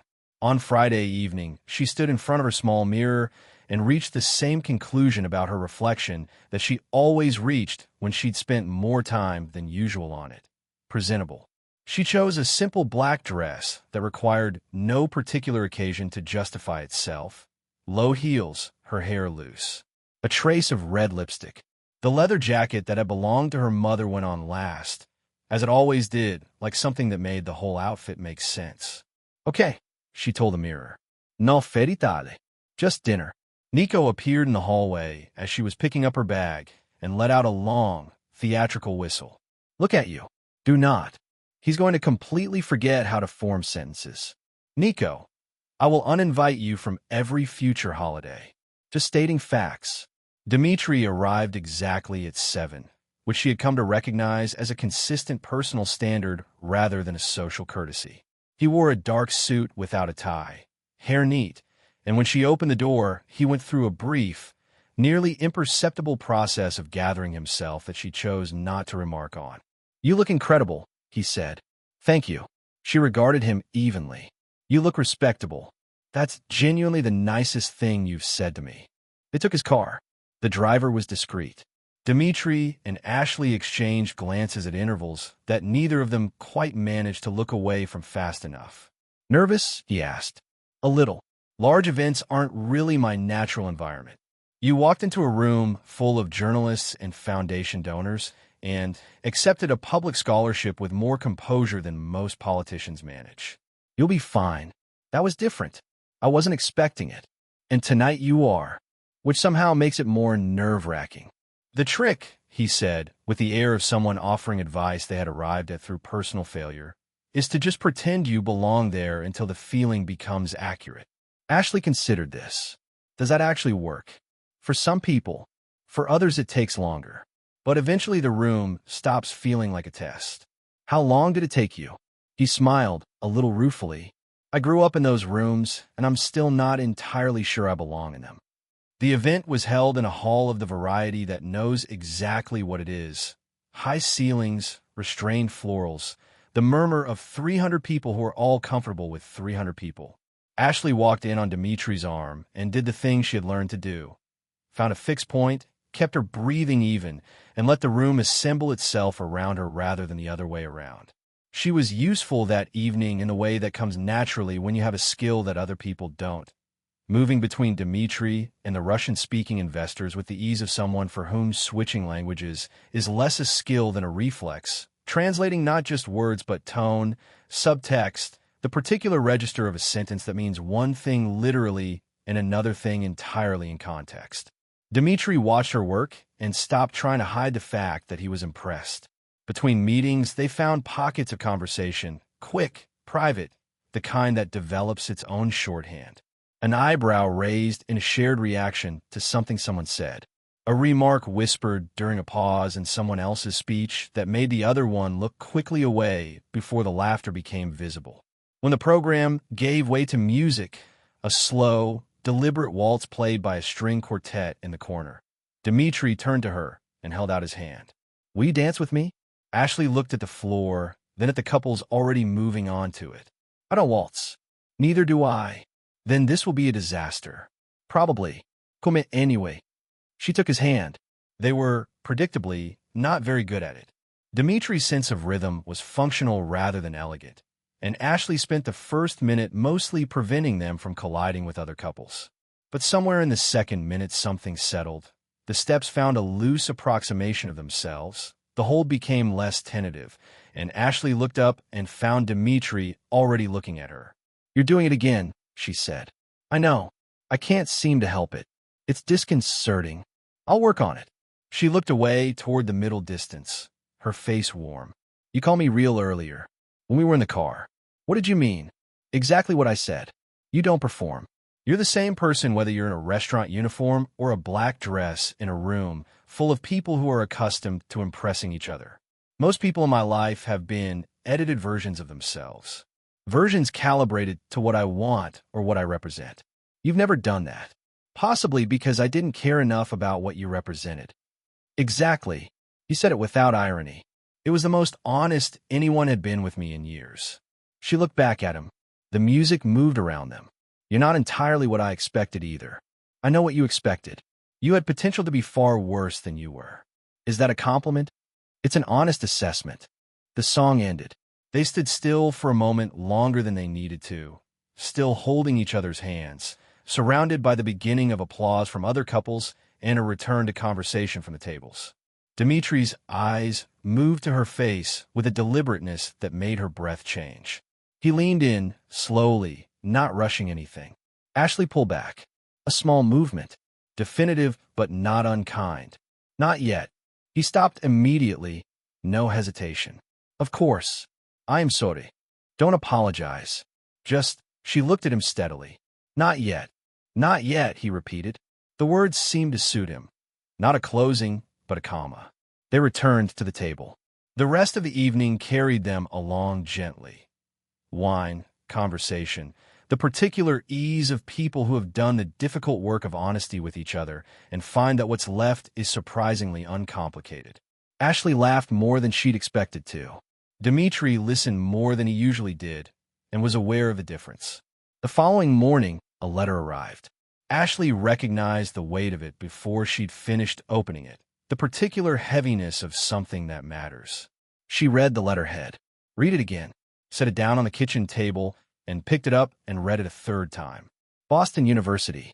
Full scholarship. Literature program. Congratulations, Ashley Garcia. Your application has been approved. Nico came in, registered her face, and stopped walking. What is it? She handed him the letter. He read it. Then he made a sound of pure, uncomplicated joy and launched himself across the kitchen to hug her. I knew it. I completely knew it. Nico, you're brilliant. Obviously, this is exactly what should happen. Boston is a long way from New York. He pulled back and looked at her. The joy was still there, but he was listening now. So Nico is in New York. Nico is 18 and fully capable of managing his own life. Thank you very much. Nico also forgot to pay the electricity bill for 2 consecutive months last winter. I learned from that. Nico also. Ash. He held her by the shoulders and looked at her the way she usually looked at him, with more patience than his age reasonably accounted for. This is your chance. You've always wanted this. Go. She spent the day with the letter on the kitchen table and her mind somewhere between here and there, trying to map the territory of what leaving would actually mean. The studies, the independence, the degree she'd dreamed about for so long, it had become less a plan and more a myth, she told herself. And Dimitri, whom she had not yet said anything to. That evening he knocked on her door with the timing of someone who either had no idea what the day had brought or had a very good one. She let him in. They sat on the couch, and she showed him the letter without preamble. He read it, looked up. Are you going to go? I'm not sure yet. Ashley, the way he said her name, not a reprimand, not a plea, just her name, with the full weight of his attention behind it. You can't turn this down because of me. It's not only about you. It's Nico. It's the life I've built here. It's leaving everything that's familiar at a moment when it's only just started to feel stable. All of those things are real. He set the letter down carefully. But none of them are reasons big enough. Not for this. Easy to say. I know. He reached across and took her hand, and she let him. If you go, go entirely. No looking back, no guilt. And if you come back, he paused. Come back for whatever you want to come back for. I'll be here. Her eyes filled. You can't promise that. I'm promising it anyway. She looked at their hands. I don't know if I'll come back, Dimitri. I know. His voice was very steady. But I'll wait. However long it takes. That's my choice to make, not yours. They sat together in the quiet of the apartment, their hands linked, the letter on the couch between them, and said nothing else that needed to be said. A week later, Ashley stood at the departure's gate with one large suitcase, a carry-on, and Nico beside her radiating the particular energy of someone who's trying not to cry and has decided that not crying will require talking continuously until the moment of separation. Call me every day. Every day. Not just texts, Actual calls, where I can see your face. Every day, Nico. And if you meet someone at Boston, who's? I'm not going to Boston to meet someone. I'm just saying if you do. Nico. He stopped talking and hugged her instead, both arms completely, the way he'd been hugging her since he was small. She held him back and thought about their mother and about the kitchen where she'd learned Russian by osmosis, and about every evening she'd come home from a double shift to find him asleep on the couch, and she let herself feel all of it for 30 seconds before releasing it. I love you, she said into his shoulder. I love you too. Go be brilliant. She picked up her bag, and then, across the departure hall, Dmitri appeared, slightly breathless, as though he'd arrived later than intended and walked faster than he normally would to compensate. She hadn't expected him. I came to say goodbye, he said, stopping in front of her. She smiled, her eyes already red. You didn't have to. I know. He held out his hand. She took it, and it was one of those handshakes that is not really a handshake at all. That is a whole conversation being conducted through the only available channel, full of everything that hadn't yet been found the right words for. Good luck, Ashley. Thank you, Dmitri, for everything. She let go of his hand, picked up her bag, went through the gate without looking back, because looking back would have made it considerably harder to keep going, and she had learned, through means she would not have chosen, that sometimes keeping going is the only form of courage available. Dmitri stood in the departures hall and watched the door she had walked through until the door was clearly not going to produce her again. He stood there for another minute anyway. Then he went home and began to figure out what came next. In the weeks that followed, things changed in the way that things change when someone decides to stop managing their life and start actually living it. La Fiore closed its doors. The investor group had been fragile for some time, and without Dimitri's continued involvement, it couldn't hold its own weight. He sold significant portions of his other holdings, directed the proceeds toward organizations that did concrete things for people who needed them, and spent several months in the rare and uncomfortable state of not being busy for the sake of being busy. And then, on a Tuesday morning in early spring, he walked into a small commercial space on a quiet corner in Brooklyn and signed a lease. He opened a cafe. It was nothing like anything he had owned before. Small, warm, exposed brick and mismatched wooden chairs, and a coffee bar staffed by two people who genuinely loved what they were making. He called the words. He didn't fully understand why he chose the name until he found himself, one evening after closing, writing something on the back of a receipt, and then the next evening, writing something else. He had the text transcribed in careful handwriting and fixed them to the back wall of the cafe, where they accumulated slowly over months into a mural that regulars began to look for when they walked in. He signed them all with a single initial. He didn't tell anyone why. 2 years moved through the cafe like weather, seasons of customers and late evenings and the particular quiet of a place that has found its purpose. Dmitri made coffee, listened to people talk about their lives, learned the names of regulars and what they took in their cups, and got better at sitting still. He thought about Ashley often. This was not a decision he made. It was simply a fact about his life, the way some facts about a life simply are. He didn't know if she would come back. He waited anyway. On an October morning, with the particular light that New York produces in autumn, gold and oblique, arriving through the gaps between buildings at an angle that makes everything look like it's been slightly edited, Ashley Garcia came home. She had one large suitcase, a carry-on she'd had since college, a literature degree from Boston University folded into a document sleeve, and a certainty about herself that she would not have been able to describe precisely, but that was visible to anyone who looked. 2 years in Boston had done what she'd hoped and more. She had studied, argued, been challenged, rewritten, struggled, grown. She had become the person she'd been working toward. But Manhattan had always been the direction her internal compass pointed. She hadn't decided to come back so much as she'd simply recognized, at some point in the second year, that she was going to. Nico was waiting at the station. He was taller. His shoulders had broadened. He had the jaw of someone who had grown up while she wasn't looking, which she had anticipated, but which was still a shock to encounter in person. "Oh, you've grown up," she said, dropping her suitcase to hug him. "And you look like a professor," he replied into her shoulder. "I'm not a professor yet. I only have the degree." Same thing. They took a cab back to the apartment. She walked in and recognized and didn't recognize it in equal measure. The furniture was the same, but the arrangement was slightly different. New pictures had appeared on the walls. The kitchen was clean in a way that suggested Nico had made a genuine effort in anticipation of her arrival, and then maintained it. "You managed beautifully," she said, turning slowly. "I had to grow up fast. Someone had to pay the electricity bill." She laughed.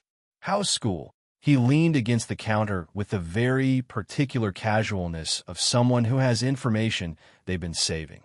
"I finished. Got into NYU." She turned. "Nico, starting next semester."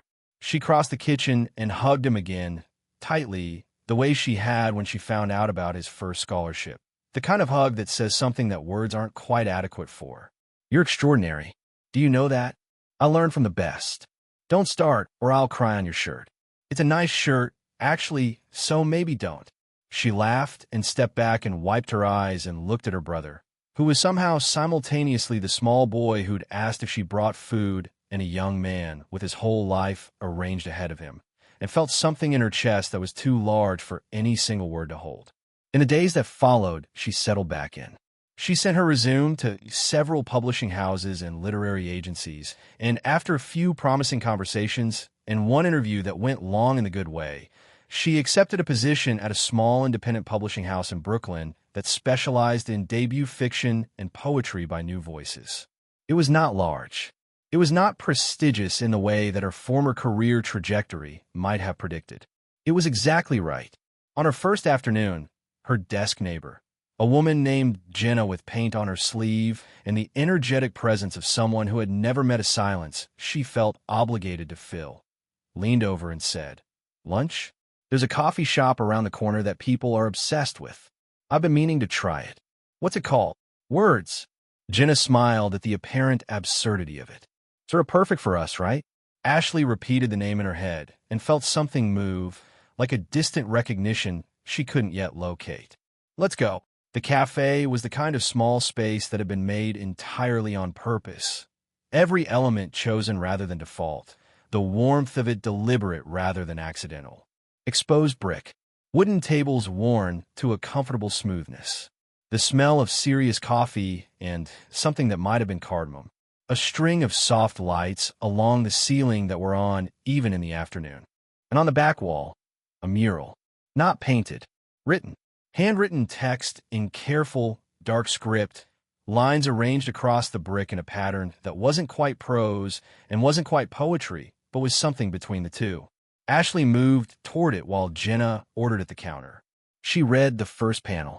She returned in every word I wrote, in the verbs I conjugated alone, in the sentences that could not find their ending.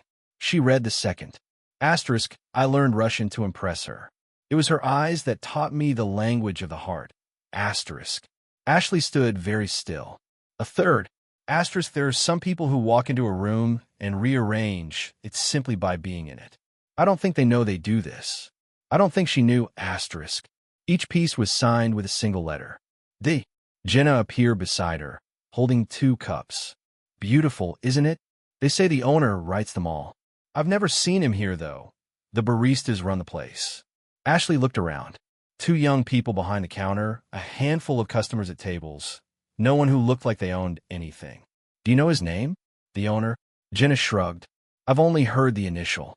Ashley went back to the office with her coffee and the beginning of an understanding she wasn't ready to finish. She returned to the cafe the next day at a different time, and the day after that. She read every piece on the wall, slowly and in order, and by the end of the week, she had a fairly complete picture of what they were and who had written them and why. She sat with this knowledge for several days without doing anything about it. Then, on a Thursday afternoon that had turned overcast and gray, with the tentative quality of a city deciding whether to rain, she was sitting at the corner table with a manuscript and a coffee when the door opened. She looked up. Dmitry Volkov walked in. He was different in the ways that 2 years make a person different. Slightly less guarded in the way he held his body, the hair a little longer, a beard that was new and suited him, clothing that was simple in a way his clothing had never been before. Jeans and a white shirt. He looked like someone who had stopped performing something. His eyes found her immediately, as though they'd known where to look. He stopped. She put down her coffee. Neither of them spoke for a moment that lasted several seconds and contained approximately everything. Then Ashley said quietly, "So it's you." Dmitri took a step toward her. "You're back. A few days ago." She looked at the wall of text behind the counter. "You never left my pages." He looked at the wall too, briefly, then back at her. His expression was the closest thing to undefended she had ever seen on his face. "I started writing after you left. First just to release things. Then it became something else." "They're beautiful," she said. "Thank you." He gestured at the chair across from her with a question in his eyes. She nodded. He sat. They looked at each other across the small table. "How was Boston?" he asked. "Everything I needed it to be. Harder than I expected and better for it." "You seem different." "Different how?" "More settled. Like you've arrived somewhere you were aiming for." She tilted her head. "And you? What happened here?" He told her. The closure of the restaurant. The reorientation of his investments.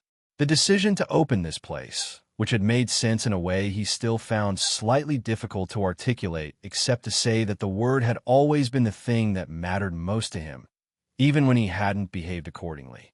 He had needed something where the product was not transactions, but presence. Ashley listened with her chin in her hand and asked questions and laughed at the right places and shook her head at others. The cafe emptied around them as the afternoon moved toward evening without either of them noticing. "Can I ask you something?" Dmitri said. "You can try. Why did you come back?" Ashley looked at him. The question was direct, and she gave it the same. "I came back because this is my city, and because Nico is here, and because," she paused, "because I want to see what was still here. And is it? I'm still assessing." He smiled. The old version of that smile had always had something calculated behind it. This one didn't. "Come for a walk," he said. "I want to show you what the neighborhood looks like after 2 years. It's about to rain. It might not." She looked at him, then at the window, then at him again. "Lead the way." They walked. The city did what it always does around people who are paying attention to each other rather than to it. It became a backdrop, warm and generously lit. The sounds of it softened to something ambient.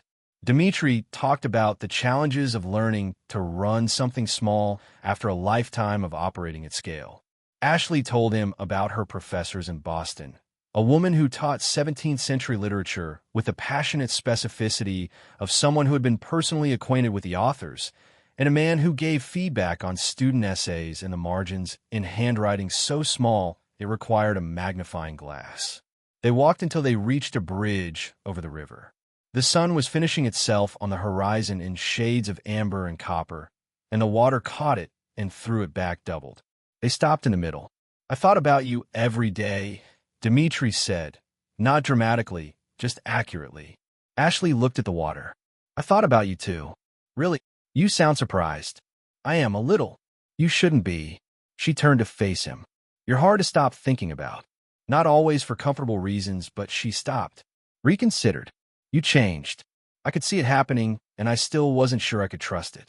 Going to Boston meant I didn't have to decide.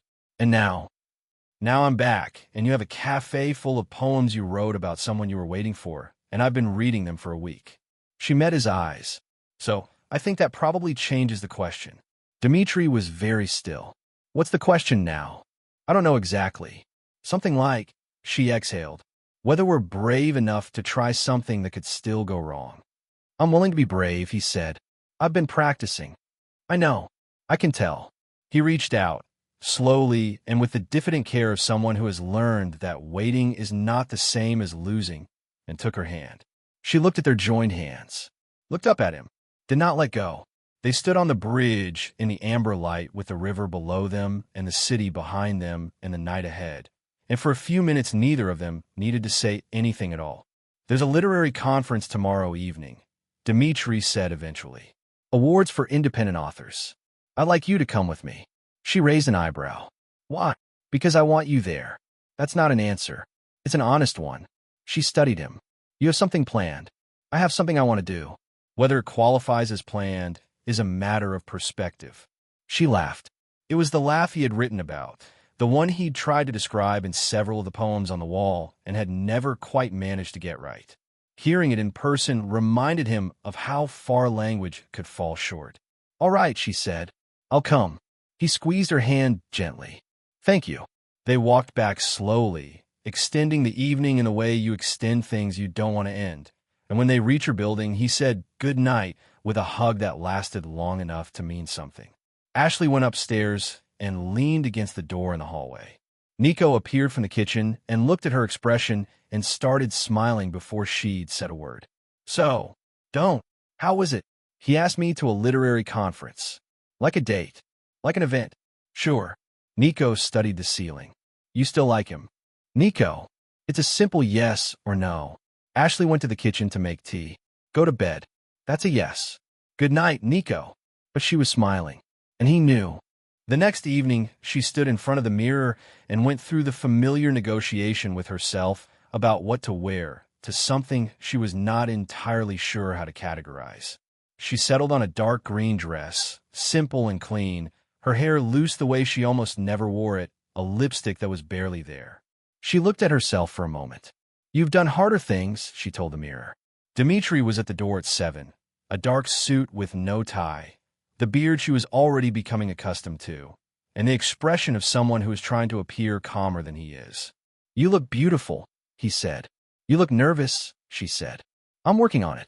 They rode to the event in a comfortable quiet punctuated by brief exchanges, the kind of conversation that has graduated beyond filling silence. The venue was an intimate theater downtown, perhaps 100 seats, the literary community in its particular self-serious and warm-hearted version of dressed up. Ashley recognized a few names from the spines of books she had recommended to friends. She settled into her seat beside Dimitri and watched the program unfold.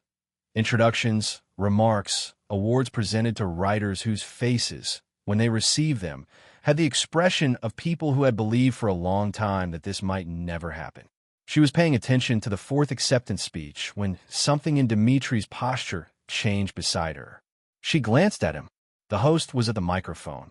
To close the evening, one of our sponsors would like to make a brief announcement. Dimitri stood. Ashley turned to look at him fully. What are you doing? He gave her a look that said, trust me for the next 3 minutes. He walked to the stage, took the microphone. The room quieted with the particular attention of 100 people who did not know what was about to happen. Dimitri looked out at the audience, then found her sitting in the middle row. Good evening. My name is Dmitri Volkov. 2 years ago, I met someone who changed the way I understood almost everything that matters. Ashley's hands went still in her lap. This person taught me that respect isn't a purchase. That dignity doesn't require a last name. That words, the right ones, spoken with the right intention, can do things that money and influence never could. His voice was steady, but she could hear what was underneath it. I want to make an announcement tonight, but first I need to ask a question. The theater was so quiet that the ventilation system was audible.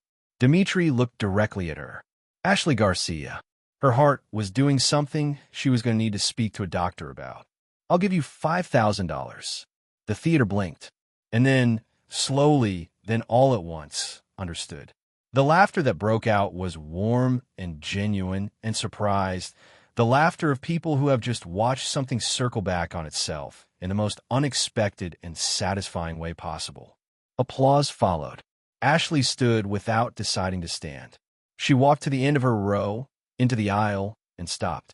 Dimitri stepped off the stage and walked toward her through the settling applause, his expression stripped of everything except what it actually was, a man who was genuinely nervous, holding out his hand, asking.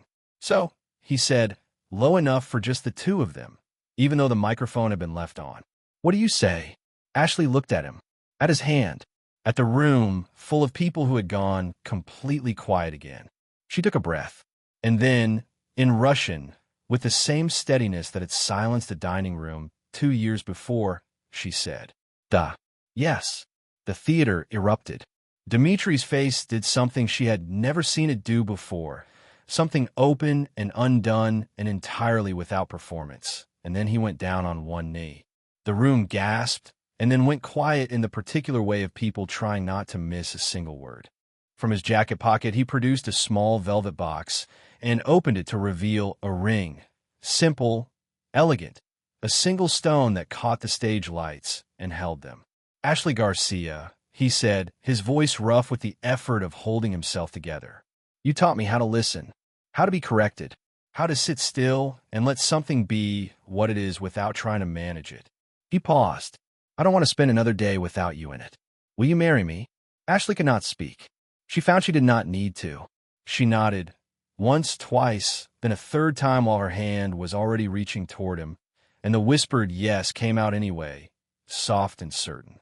He slid the ring onto her finger and rose and held her, and she felt the applause before she heard it, a physical thing in the small theater, warmth and noise pressing in from every direction. Then, from the back of the house, a voice that was not part of the program. Took you long enough. Ashley pulled back from Dimitri's arms, laughing and crying simultaneously, and turned. Nico was making his way down the aisle from the rear of the theater, having apparently purchased or borrowed or simply talked his way into a ticket he had not been given, holding above his head a hand-lettered sign that read, in large, emphatic capitals. Finally, Ashley ran 3 steps down the aisle and caught her brother in a hug that made him stumble backward into the last row of seats, and the audience laughed with the full-throated generosity of people who have just watched something genuinely good happen to people who genuinely deserved it. Here is the rewritten final part, written continuously. Nico pulled back from his sister's embrace and held her at arm's length, grinning with the particular satisfaction of someone who has been keeping a secret successfully for longer than expected. You knew about this? Ashley asked. He called me yesterday to ask permission. Nico straightened his collar with elaborate nonchalance. I told him if he didn't do it soon, I would do it for him. Ashley laughed through her tears and pulled both of them in at once. Her brother on one side, the man who had just asked her to marry him on the other, and held on while the theater continued its warm, generous applause around them. Dimitri retrieved the microphone, one arm still around Ashley. Thank you all, and thank you, Ashley, for giving me a second chance, for showing me that pride means nothing without respect. Ashley took the microphone from his hand, wiping her face with the back of her wrist. And thank you, Dimitri, for proving that even the most arrogant of us can learn. The laughter and applause that answered this rolled through the small theater like something physical. They walked off the stage hand in hand, moving through a current of congratulations.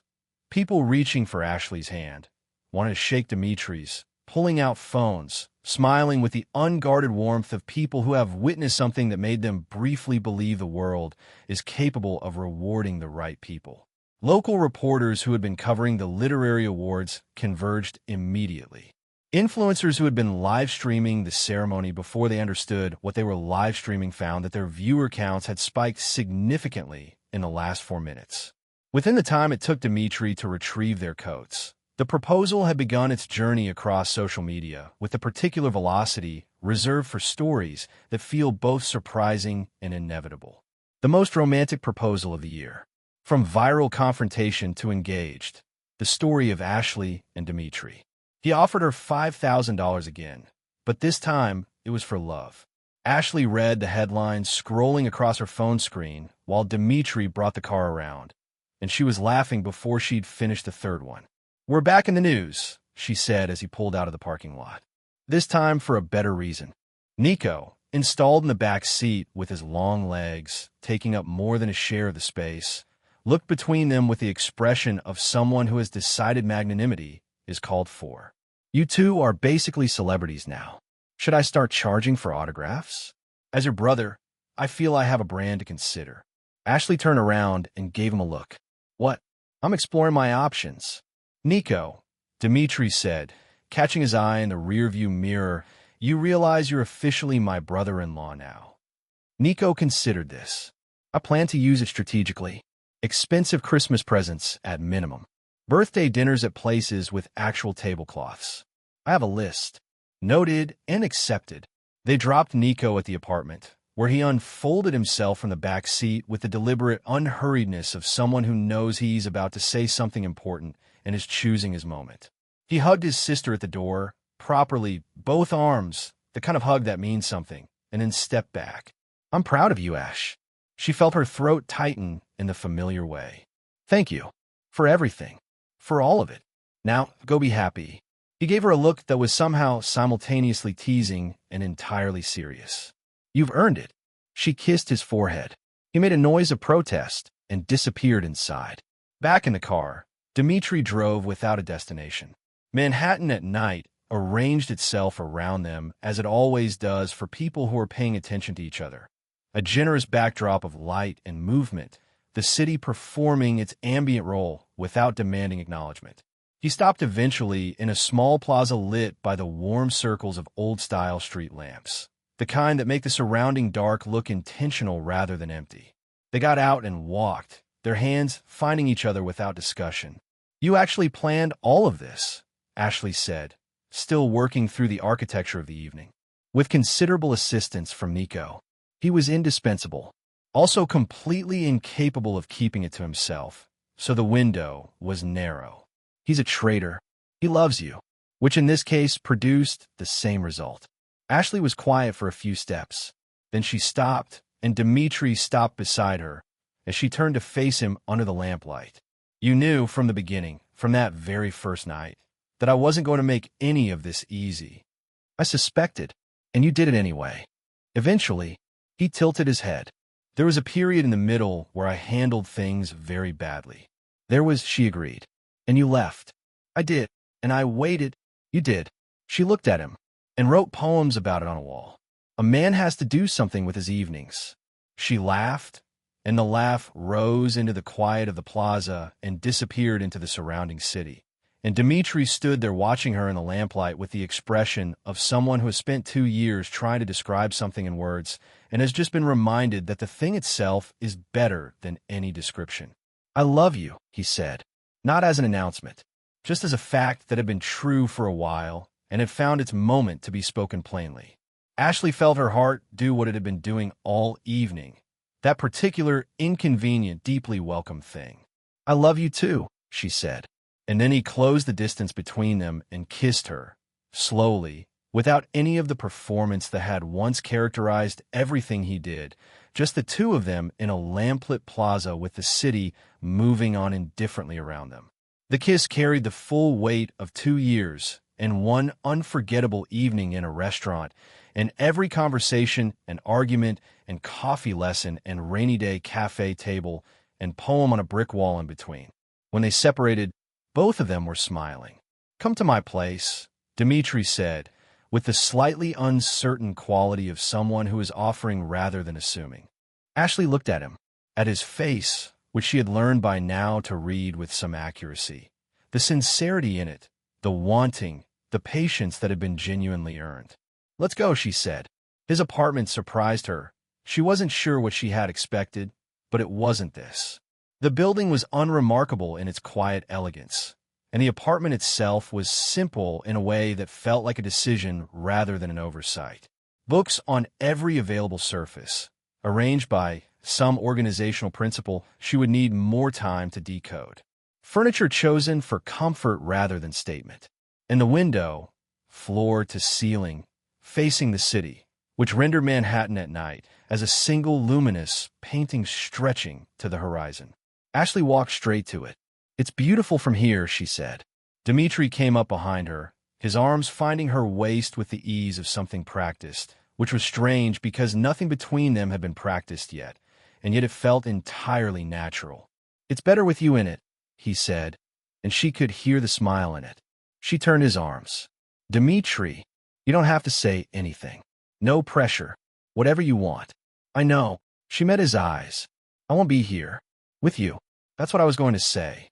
He kissed her again, differently this time, with the particular certainty of two people who have finally stopped negotiating and simply arrived. The night was unhurried. They laughed more than might have been expected, and talked, and were sometimes quiet together in the way that only works between people who have already said the difficult things and have nothing left to prove. And later, in the particular silence of a city that never fully quiets, they slept wrapped around each other with a closeness that felt like something long owed finally being paid. The next morning, Ashley was returned to consciousness by the smell of coffee being made by someone who knew what they were doing. She lay still for a moment with her eyes closed, orienting herself in the new geography of waking up somewhere that felt, unexpectedly and immediately, like somewhere she could become accustomed to. She opened her eyes. Dmitri was at the kitchen counter with his back to her, moving through the small choreography of breakfast with the practiced quiet of a person who has learned to be alone and is only now in the process of unlearning it. She got up, found a shirt on the chair, put it on, and crossed the room. "Good morning." He turned, and the smile that arrived on his face was the kind that a person can't entirely control. "Good morning, future Mrs. Volkov." "Who says I'm changing my name?" "An understandable position. Mrs. Garcia is excellent. Garcia Volkov has a certain weight to it. We'll negotiate." She wrapped her arms around him from behind, her cheek against his shoulder. "Thank you." "For what?" "For waiting. For not deciding I wasn't worth the effort. For writing those poems instead of just moving on to someone easier." He turned in her arms and took her face in both hands with the focused gentleness of someone who means what they're doing. "I would never have moved on. Not from you." They had breakfast at the small table by the window, with the morning version of the city arranging itself in the light outside, and talked about the practical shape of a future they were only now beginning to sketch out. A date, a size, a location that suited both of them. "Something small," Ashley said. "Just the people who were actually there for all of it. No performance." "No performance," Dmitri agreed. "That's already been retired." She picked up her phone and was mildly startled by the volume of what was waiting for her. Messages from friends she'd lost touch with, from colleagues at the publishing house, from Lucia, from people whose names she needed a moment to place. The proposal had completed its journey through every available platform and landed in the inboxes and notification trays of people who had been following the story since its beginning, and a good number who were only now catching up. "Everyone's talking about us again," she said, turning the screen toward him. "Does that bother you?" She set the phone face down. "Not this time. This time they're saying the right things." She went home in the early afternoon to find Nico in the living room with the proposal video on his laptop, which he closed with excessive casualness the moment she walked in. "How was the night?" he asked, examining the ceiling. Ashley threw the nearest available cushion at him. "Absolutely none of your business." "That's a glowing review." "Nico." "Fine. He looked at her, and underneath the teasing there was something straightforward and genuine. "Are you happy?" "Very." He nodded, as though this confirmed something he had expected but wanted to verify. "Then I'm happy." Ashley sat down beside him and hugged him sideways, the way she had since he was small. "Thank you. For all of it. For keeping things together while I was away. For growing up so thoroughly while I wasn't watching. For the sign."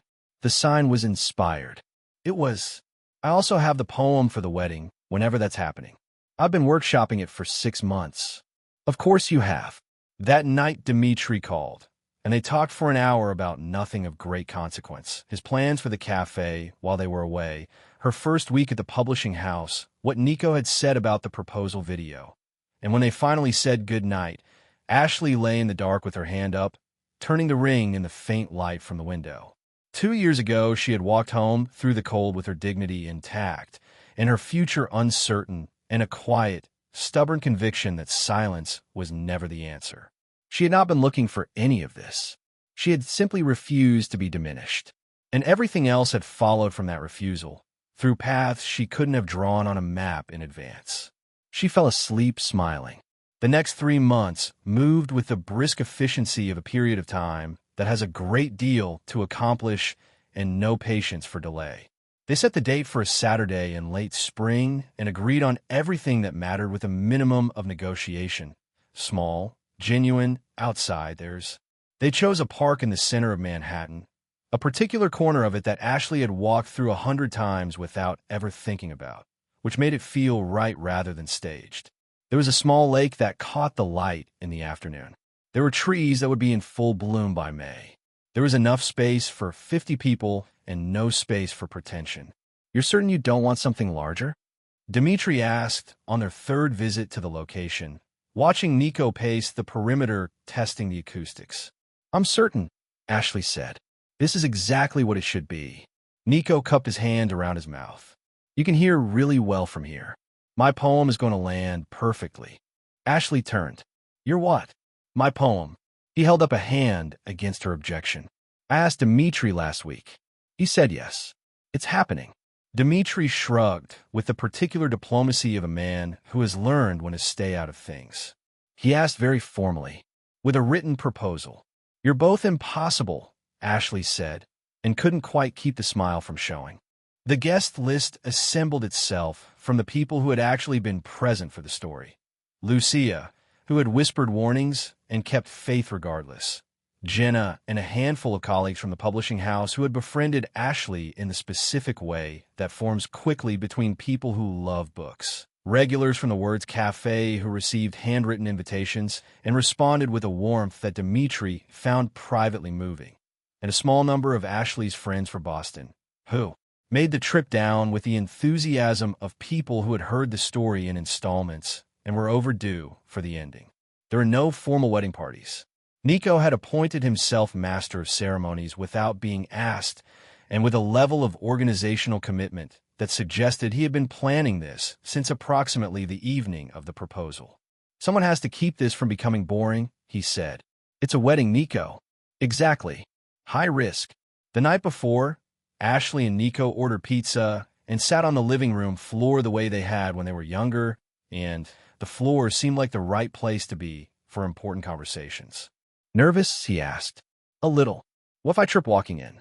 What if I forget my vows and just stand there? Ash, you memorized War and Peace. In Russian, you can remember 3 sentences. She laughed. That's actually a fair point. Nico set down his slice and looked at her with the seriousness that appeared in him sometimes, the seriousness that was their mother's, that had no business being in someone his age and was there anyway. She would be proud of you. Mom, I want you to know that. Ashley felt the familiar pressure behind her eyes. You think so? She always said you were the strongest person she knew. And look at what you've done since then. You raised me, which alone qualifies as a heroic act, and graduated, and fell in love with someone who learned Russian badly, just to spend time with you.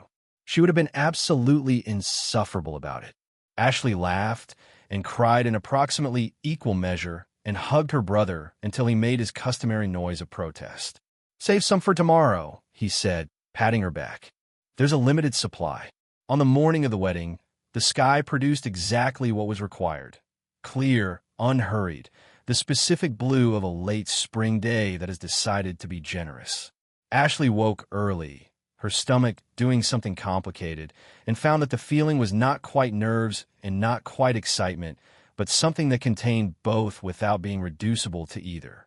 Jenna arrived with coffee and a makeup bag and the efficient affection of someone who takes the practical dimensions of momentous occasion seriously. When she stepped back to look at the finished result, her expression said everything before her words did. You look, Ash. Ashley turned to the mirror. The dress was simple, light fabric, clean lines, white with the quietest possible detail at the hem, the kind of dress that doesn't need to announce itself. Her hair fell in loose waves with small white flowers woven through it in a way that looked uncontrived. Is it too simple? Ashley asked from habit. It's exactly right. Jenna shook her head. He's going to forget every sentence he prepared. Nico appeared in the doorway in a suit that fit him with a precision that suggested he had made more effort than he would ever voluntarily admit, his hair combed in a way that was clearly recent and involved products he'd deny owning. Ready, sis? Ready. They arrived at the park just before noon. 50 chairs arranged in a gentle curve around a simple altar decorated with wildflowers. Not the arranged kind, but flowers that looked as though they had been gathered from the surrounding garden, which they had. Dimitri was already there, standing at the altar in a light gray suit without a tie, and the expression on his face when he saw Ashley coming down the stone path was the most unguarded thing she had ever seen on him. He simply stopped. Whatever he had been preparing to feel became irrelevant. He just looked at her. Ashley walked slowly, a small bouquet of lavender in her hands, smiling in the particular way of people who are trying not to cry before they've even arrived. Nico walked beside her, whispering at intervals, Don't trip. Don't trip. You're doing great. Don't trip. I will uninvite you from every future event. You can't. I'm the officiant's backup. The guests around them laughed softly. When they reached the altar, Nico took his sister's hand and placed it in Dimitri's with a formality that was half ceremony and half personal statement. Then he leaned toward Dimitri and said, at a volume calibrated to reach the first 3 rows, "Take care of her, or I will be back." Dimitri didn't take his eyes off Ashley. "I promise." The officiant, a quietly kind man of the age and disposition that makes officiating at weddings feel like a genuine vocation, waited for the laughter to subside, then looked at the 2 people standing before him with an expression of uncomplicated warmth. "We are gathered here today to celebrate the love between Ashley Garcia and Dmitry Volkov, 2 people who found in each other, against considerable odds and through considerable effort, something rare. Truth. The ceremony was brief in the way that well-designed things are brief.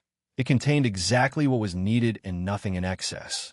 Then Nico stepped up, unfolding a piece of paper that was visibly not new, creased from being carried and opened and refolded many times. "I wrote a poem," he said, into a silence that was entirely with him, because someone had to show Dimitri what good writing looks like. Laughter, warm and generous, from all 50 people. Nico cleared his throat. 2 stories that starred apart. One arrived with pride. One arrived with grace. He learned Russian. She taught respect. And, somewhere along the way, they both learned that love isn't about being right or being wrong.